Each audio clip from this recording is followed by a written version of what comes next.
आज हम एक स्वास्थ्य से रिलेटेड विषय पे चर्चा करने के लिए एकत्रित हुए और हमने योग के माध्यम से उसका प्रारंभ किया है।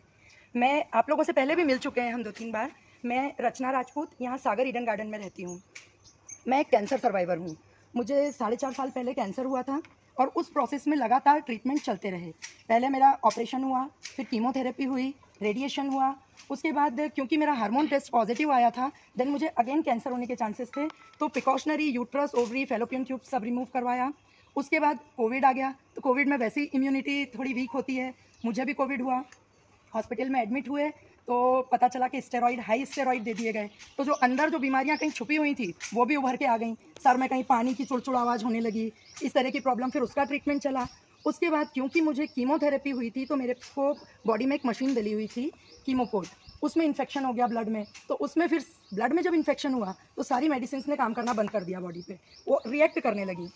धीरे धीरे बॉडी वीक होती जा रही थी और इम्यूनिटी थी नहीं।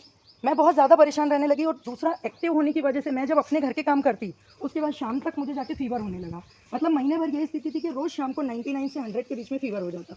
तो मुझे कैसे भी समझ में नहीं आ रहा था क्योंकि बच्चे छोटे थे, कैसे किया जाए। तो फिर ma'am Renuka ma'am abacus teacher हैं और जो अपने सेंट्रल स्कूल के सामने अबेकस क्लास चलती है वहाँ पे पढ़ाते हैं। तो मेरी बेटी को मैंने जब वहाँ भेजा तो मैडम कुछ स्टेटस डालते थे। जब मैंने वो स्टेटस देखे तो उसमें लोग अपने एक्सपीरियंसेस, जैसे मैं आज आपको बता रही हूँ, वैसे लोगों ने बता के कुछ वीडियोस डाले थे। तो मैं कहती थी मैं तो पिछले 4.5 साल से ट्रीटमेंट ले रही हूँ, मुझे तो ऐसा कोई फ़ायदा नहीं हुआ। ये लोग कैसे बोलते हैं कि 1.5 महीने में हमें रिलीफ मिल गया, हमें 1 महीने में आराम लग गया। मैं 3-4 महीने देखती रही, लेकिन जब मेरी प्रॉब्लम बहुत ज़्यादा बढ़ने लगी, मतलब इतनी थकान हो जाती कि घर में अगर खाना बनाया है सुबह तो उसके बाद मुझे 2 घंटे रेस्ट चाहिए, मैं खड़े होने की स्थिति में नहीं होती थी। फिर मैंने मैम से कांटेक्ट किया।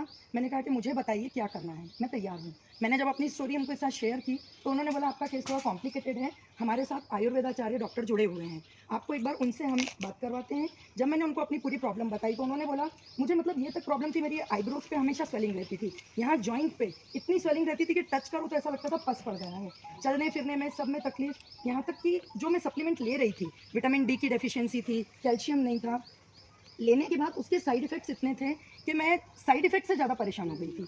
रात में नींद नहीं आती थी, पेट में बहुत ज़्यादा गैस की प्रॉब्लम हो गई थी कैल्शियम की वजह से, मतलब पेट हमेशा फूलता था। फिर मैंने बोला कि मैं लूँगी सप्लीमेंट, मुझे जो सजेस्ट किए आप विश्वास नहीं करेंगे, मतलब मुझे खुद विश्वास नहीं हो रहा था। 10 से 12 दिन बाद मेरी बॉडी से पूरी स्वेलिंग मिट गई, मतलब मेरी आईब्रोज़, ये जो जगह हैं, और जॉइंट पेन में बहुत रिलीफ मिला। मैंने कैल्शियम, D3, क्रिल मतलब ओमेगा 3 सब लिया यहाँ से और ये जूसेस पे चली। तो मेरी बॉडी से स्वेलिंग तो मिटी, पेट की गैस में जो प्रॉब्लम थी वो मिटी, जॉइंट पेन में रिलीफ मिला। मुझे जो आयुर्वेदाचार्य थे डॉक्टर रणवीर सिंह, उन्होंने कहा कि मुझे 6 महीने लेने पड़ेंगे। मुझे अभी मात्र 2 महीना 10 दिन करीब हुआ है और मुझे अपनी